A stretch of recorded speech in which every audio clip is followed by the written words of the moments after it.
किसान भाई बहनों को झुमकी बहन का जोहार और साथ ही साथ गंदरू भाई की तरफ से भी किसान भाइयों को नमस्कार। हमेशा की तरह कृषि दर्शन कार्यक्रम में आप सभी किसान भाई बहनों का तहे दिल से स्वागत है। बिल्कुल स्वागत है किसान भाइयों का, लेकिन कार्यक्रम की शुरुआत करते हैं हम कृषि समाचार से। तो चलें कृषि समाचार की ओर। चलें। नमस्कार, कृषि समाचार में आपका स्वागत है। मैं हूं गौतम। गव्य विकास निदेशालय, पशुपालन एवं मत्स्य विभाग झारखंड सरकार की ओर से ग्रामीण क्षेत्रों में उत्पादित दूध का उचित दर पर बिक्री की व्यवस्था की जा रही है। साथ ही दूध उत्पादकों के आर्थिक उन्नति के लिए जिला दुग्ध संघ के नियंत्रण में राज्य के चुनिंदा 7 जिलों में दुग्ध प्रोसेसिंग संयंत्रों और दुग्ध शीतक केंद्रों का संचालन किया जाएगा। ग्रामीण क्षेत्रों में उत्पादित दूध का उचित दर पर बिक्री की व्यवस्था सुनिश्चित करके दुग्ध उत्पादकों के आर्थिक उन्नयन के लिए जिला दुग्ध संघ के नियंत्रणाधीन राज्य के ये 7 जिले कोडरमा में प्रतिदिन 10,000 लीटर, हजारीबाग में प्रतिदिन 4,000 लीटर, धनबाद में प्रतिदिन 5,000 लीटर, गिरिडीह में प्रतिदिन 5,000 लीटर, देवघर में 10, गुमला में 2 और लातेहार में प्रतिदिन 2,000 लीटर दूध के लिए दुग्ध प्रोसेसिंग संयंत्रों और दुग्ध शीतक केंद्रों को संचालित करने की योजना बनाई गई है। राज्य सरकार ने चालू वर्ष में किसानों से तेलहन और दलहन खरीदने का निर्णय लिया है। इसकी खरीदारी नेफेड के माध्यम से की जाएगी। किसानों की राशि सीधे बैंक में भेजी जाएगी। राज्य सरकार ने एक अहम फैसला लेते हुए सूचित किया है कि इस वर्ष राज्य के किसानों से दलहन और तेलहन की सीधी खरीदारी की जाएगी। यह खरीदारी नेफेड के जरिए होगी। पिछले सप्ताह दिल्ली में राज्य के कृषि निदेशक और नेफेड के अधिकारियों के बीच बैठक हुई, जिसमें तय किया गया कि जो किसान बाजार में दलहन और तेलहन नहीं बेच पाएंगे वो नेफेड को इसकी बिक्री कर सकेंगे। किसानों की राशि सीधे उनके बैंक में भेज दी जाएगी।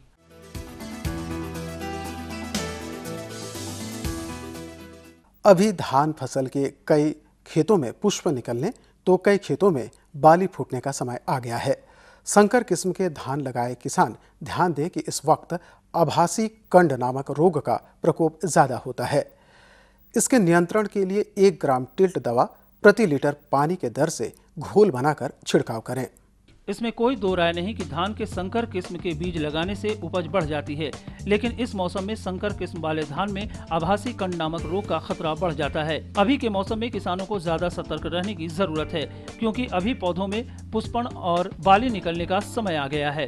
किसान भाई, अभी आपके धान के फसल में जो संकर धान है उसमें आभासी कंड यानी गोबर फूटने के अलावा फूटने का शिकायत होगा, और धान अभी फ्लावरिंग की अवस्था में है, पुष्पन की अवस्था में है, उसमें गाभा निकल रहा है। तो इस अवस्था में आपका जो आभासी कंड है उसका प्रकोप होगा।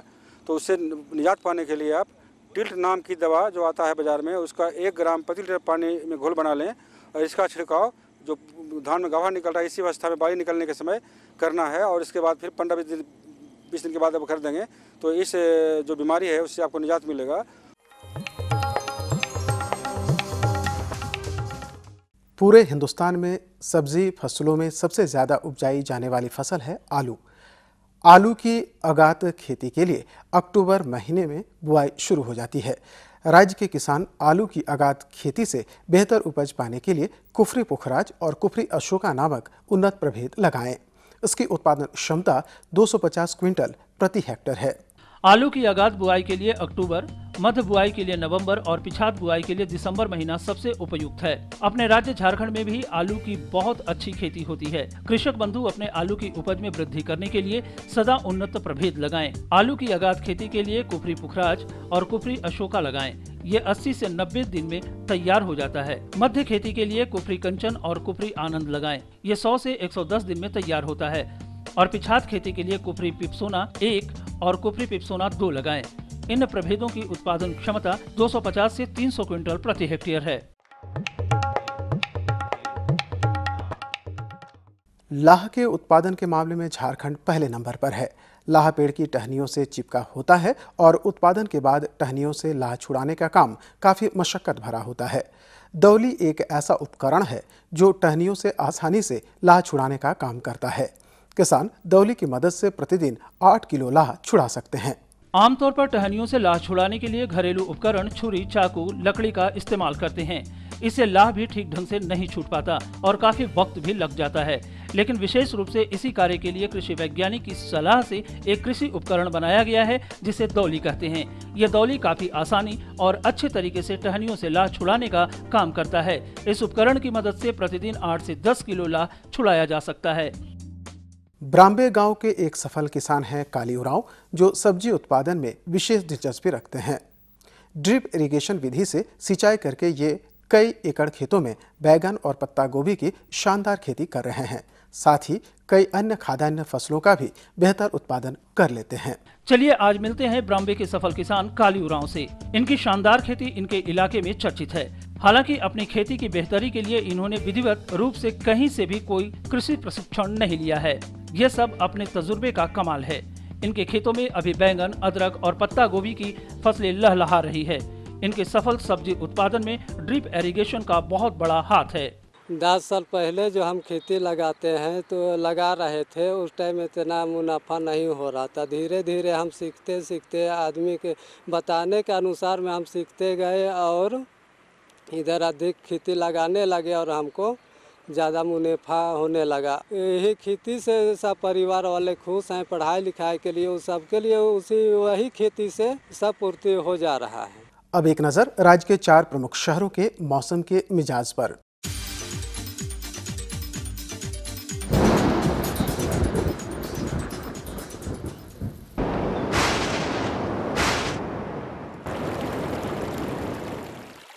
आज राज्य के 3 प्रमुख नगरों के दर्ज तापमान इस प्रकार हैं।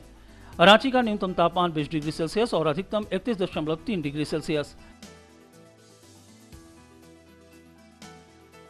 जमशेदपुर का न्यूनतम तापमान 25.4 डिग्री सेल्सियस और अधिकतम 32.5 डिग्री सेल्सियस। और मेदिनीनगर का न्यूनतम तापमान 23 डिग्री सेल्सियस और अधिकतम 33.4 डिग्री सेल्सियस। अब मंडी भाव में आइए नजर डालते हैं अनाजों के भाव पर।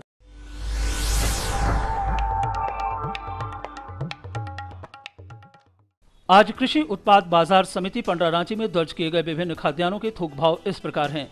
चावल मोटा 1950 रुपए से 2150 रुपए, चावल मध्यम 2200 रुपए से 2350 रुपए, चावल उत्तम 2400 रुपए से 2650 रुपए, गेहूं 1350 रुपए से 1450 रुपए, चना 4950 रुपए से 5150 रुपए, दाल अरहर 6500 रुपए से 7000 रुपए, दाल मसूर 4200 रुपए से 4500 रुपए, दाल चना 5700 रुपए से 6100 रुपए, सरसों तेल 10100 रुपए से 10200 रुपए, चीनी 3500 रुपए से 3600 रुपए, आलू 1300 रुपए से 1400 रुपए और प्याज 900 रुपए से 1000 रुपए प्रति क्विंटल रहा।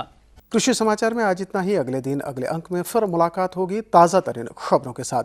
तब तक के लिए दीजिए इजाजत। नमस्कार, जोहार।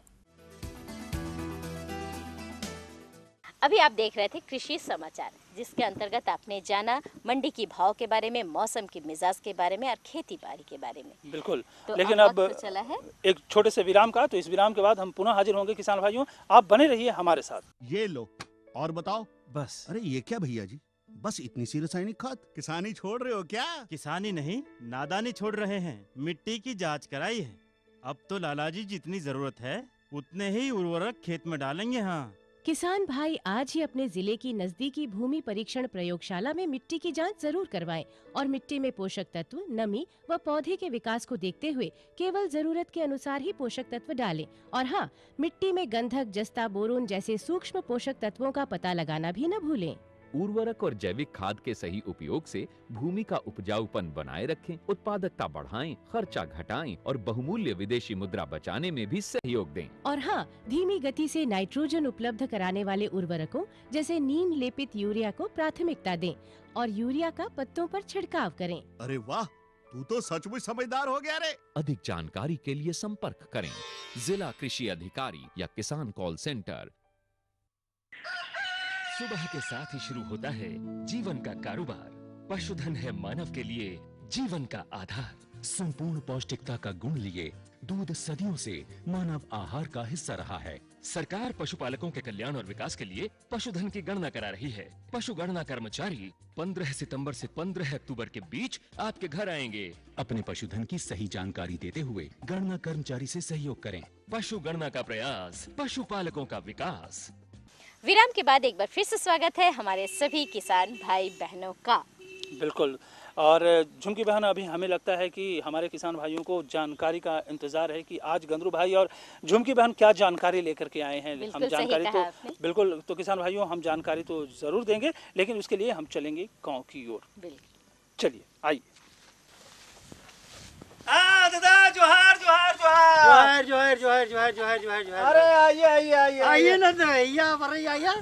अरे हम तो आ जाएंगे दादा, झुमकी बहन को थोड़ा परेशानी है। अरे बड़ा बढ़िया एकदम बचा के सब का हालचाल सब बेसे है। हाँ देखिए ना दादा, ये तो धान लगाए हैं ना, बीमारी हो गया है इसमें, इसीलिए दवाई का छिड़काव कर रहे हैं। हाँ तो हम तो जो जानते हैं वो जो है सो उसका इलाज जो है सो हम दवाई का छिड़काव कर रहे हैं। हाँ। लेकिन का बीमारी होता है, कौन बीमारी हो जाए तो वो बीमारी के लिए कौन दवा का छिड़काव करना चाहिए, थोड़ा विस्तार से इसके बारे में हमको बता देते नहीं? बिल्कुल तो एकदम मजा आ जाता। दादा आपके साथ साथ हम अपने किसान भाइयों को भी बतलाएंगे, लेकिन किसान भाइयों वो खेत के बाहर, यहाँ चूंकि खेत में कादो है तो झुमकी बहन को आने में थोड़ी सी परेशानी है, तो चलते हैं हम झुमकी बहन के पास। अच्छा ठीक है, चलिए आइए। सब सुन रहे थे यहाँ खड़े होकर, आप लोग खेत में घुसे हुए थे। तो कहा हम सवाल पूछे गंदरू दादा से, सब सुने? बिल्कुल सुन लिए हैं, अब उसका हम हल निकलवाते हैं हमारे विशेषज्ञ डॉक्टर रविंद्र प्रसाद जी से। तो डॉक्टर साहब सबसे पहले आपका हमारे इस कार्यक्रम में स्वागत है। नमस्कार किसान भाई। तो डॉक्टर साहब सबसे पहले तो हम ये जानना चाहेंगे कि धान की खेती में ऐसे कौन कौन से कीड़े हैं जिससे धान की खेती को नुकसान पहुंचती है और ये बर्बाद होती है। किसान भाई, जैसा कि आप जानते हैं कि धान का फसल की रोपाई हुए 2-2.5 महीने हो चुके हैं। जो कुछ धान आगात आप बुआई किए हैं, कुछ धान को आप पिछात बुआई किए हैं। तो अभी का खास जो करंट पोजीशन है, वर्तमान परिस्थिति है, इस परिस्थिति में जो धान के हानिकारक कीड़े आपके खेत में लग सकते हैं या लग रहे हैं, वे हैं तना छेदक, कहीं कहीं साढ़ा कीट का भी आक्रमण है। आगात जो धान है, जहाँ बाली आ रही है वहाँ गंधी बग का प्रकोप है, और एक हरा फुदका कहते हैं उसका भी प्रकोप धान में अभी हो रहा है। तो ये 4-5 कीड़े हैं जो धान के फसल को नुकसान करते हैं, और इसके आक्रमण के चलते आपके उपज में बहुत ही कमी आ जाती है, इसलिए उनका नियंत्रण करना आवश्यक है। तो डॉक्टर साहब इनका नियंत्रण, इन सारे कीड़ों का नियंत्रण हमारे किसान भाई कैसे करेंगे? जो अभी कीड़ा आप देख रहे हैं, जैसा हम बता चुके हैं, उन कीड़ों के नियंत्रण के लिए आप पहले ये प्रयास किए हुए हैं, अगर नहीं कर पाए हों तो उसके लिए कुछ कीटनाशी का नाम हम लेने जा रहे हैं। कृपया किसान भाई उसे नोट कर लें। अगर 2 कीटनाशी हम जो नाम लेने जा रहे हैं उसका भी आप नाम याद रखें और उसका इस्तेमाल करें, तो उससे आपका जो हानिकारक कीड़ा है उसको नियंत्रित कर सकते हैं। तो वो कीटनाशी हैं मोनोक्रोटोफॉस। मोनोक्रोटोफॉस जो तरल कीटनाशी है, जिसका बाज़ार में कई नाम से मिलता है, जैसे मोनोधन है, मोनोसिल है, मोनोक्रोन है। इस सभी दवाई असल रूप में मोनोक्रोटोफॉस ही है। तो मोनोक्रोटोफॉस का करीब 1.5 लीटर तरल कीटनाशी को 500 लीटर पानी में घोलना है, और इस जो जलीय घोल बनेगा उसको 1 हेक्टेयर यानी 2.5 एकड़ में इसका एक बार में छिड़काव करना है। तो ऐसा करने से जो अभी धान के जितने हानिकारक कीड़े हैं, तना छेदक हैं, भूरा फुदका है, साढ़ा कीट है, सभी कीड़ों का सफाया हो जाएगा।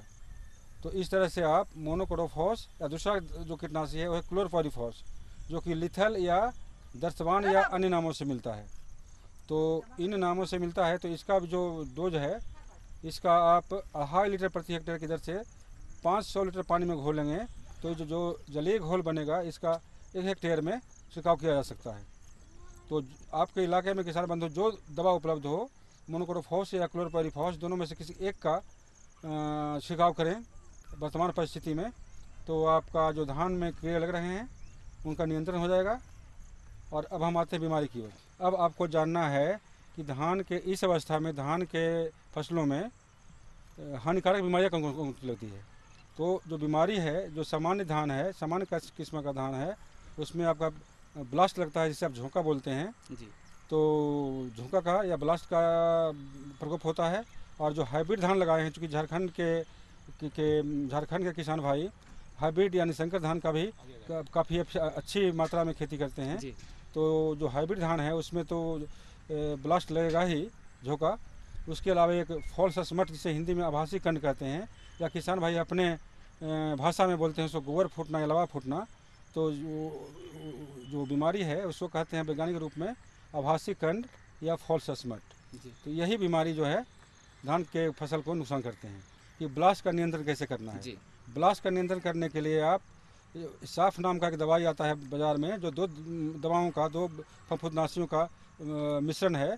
वो है कार्बेंडाजिम और एक और दवा है प्रोपिकेनाजोल। उसका करके आपको, जिसका नया नाम दिया गया है कंपनी के द्वारा साफ जी, तो इसका 1 से 1.5 ग्राम प्रति लीटर पानी में घोल बनाना है। और इस घोल का छिड़काव फसलों के ऊपर, खड़ी फसल के ऊपर स्प्रे करना है। और बीमारी का अगर की तीव्रता ज़्यादा है तो 15 दिनों के अंतराल पर कर देंगे। तो ऐसा करके आप धान में जो बीमारी लग रहा है, ब्लास्ट समेत अन्य बीमारी, उसका भी। और अगर संकर धान की खेती आप कर रहे हैं तो उस हालत में इसमें आभासी कंड यानी फॉल्स स्मट का प्रकोप होता है, गोबर फूटने का शिकायत होती है, लवा फूटने की शिकायत होती है। उसके लिए टिल्ट नाम का दवा आता है। तो टिल्ट नाम का जो दवा आता है उसका 1 ग्राम प्रति लीटर पानी में घोल बनाना है। और संकर धान के खड़ी फसल पर इसका छिड़काव, बाली अब निकलने ही वाला है, कहीं निकल चुका है, अभी सही समय आ गया है कि हर हालत में आप संकर धान के खड़ी फसल पर साफ टिल्ट नाम का जो दवाई है उसका पानी में घोल बनाएं 1 ग्राम प्रति लीटर के पानी दवा की दर से। और इसका जलीय घोल जो बनेगा उसका छिड़काव खेत में करें।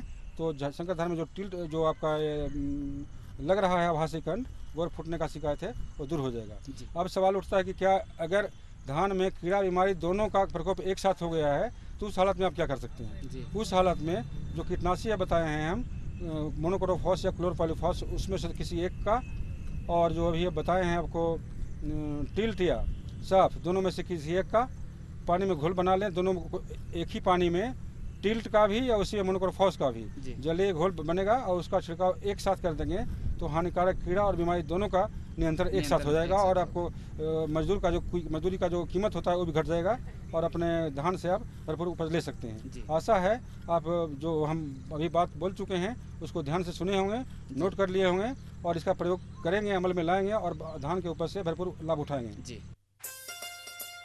अम्मा खाना दे दो ना। सबर कर गोलू, अभी दाल नहीं गली है। तू फिक्र ना कर गोलू की अम्मा, अब की बार अपनी दाल खूब गलेगी। क्या मतलब जी? अब की बार NFSM के तहत दाल की पैदावार को बढ़ाने के तरीकों को दिखाने के लिए देश में 1000 क्षेत्र चुने गए हैं, जिसमें हमारा इलाका भी आ गया है। पर इससे हमें क्या फायदा? हमें 5 एकड़ खेती के लिए खाद और कीटनाशक के अलावा बढ़िया बीजों की एक मिनी किट भी मिलेगी। इतनी दाल का करेंगे क्या जी?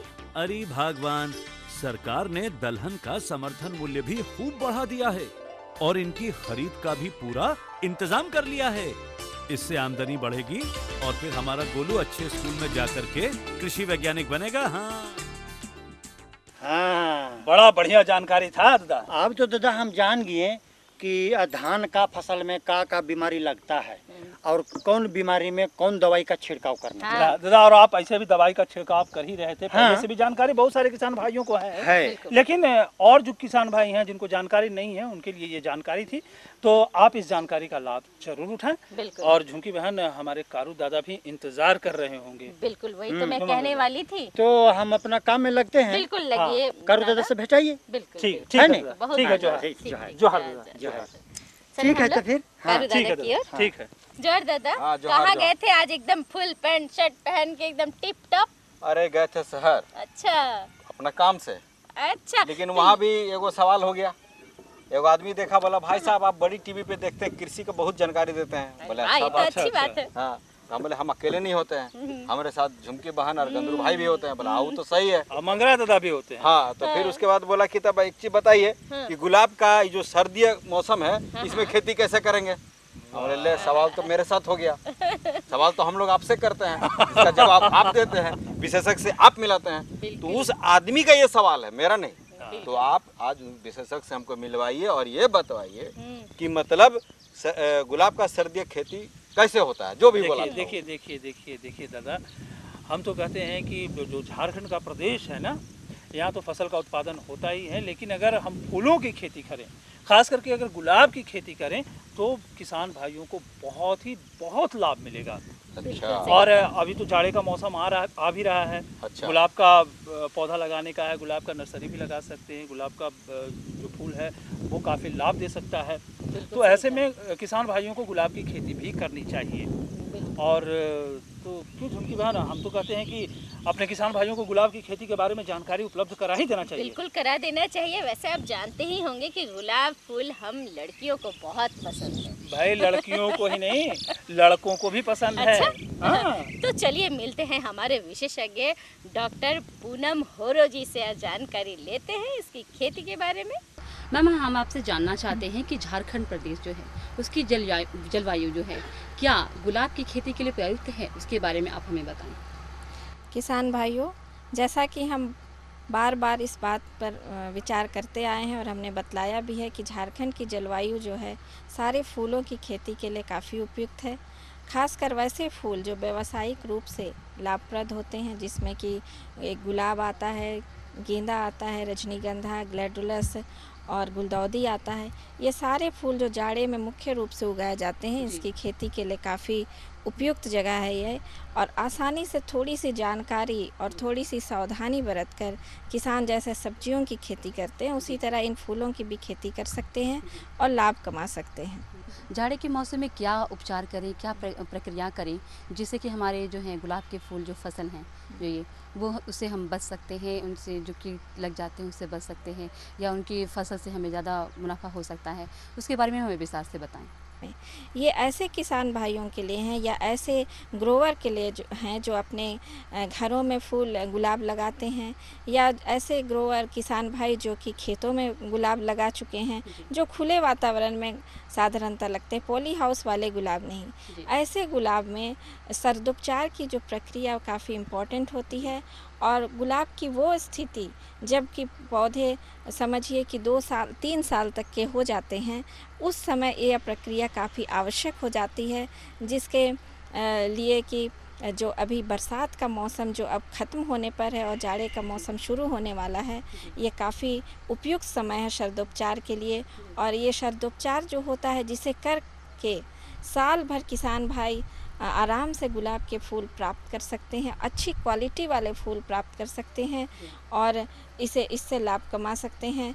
ये एक तरह से आप किसान भाई देखेंगे कि एक खाना जैसे हम डेली खाते हैं, तो गुलाब में ये जो खाने की प्रक्रिया होती है, साल में एक बार अगर भरपूर खाना उसे दे दिया जाए तो वो उसी हिसाब से अपने फूलों को देते रहेंगे और अच्छी गुणवत्ता वाले फूल देंगे।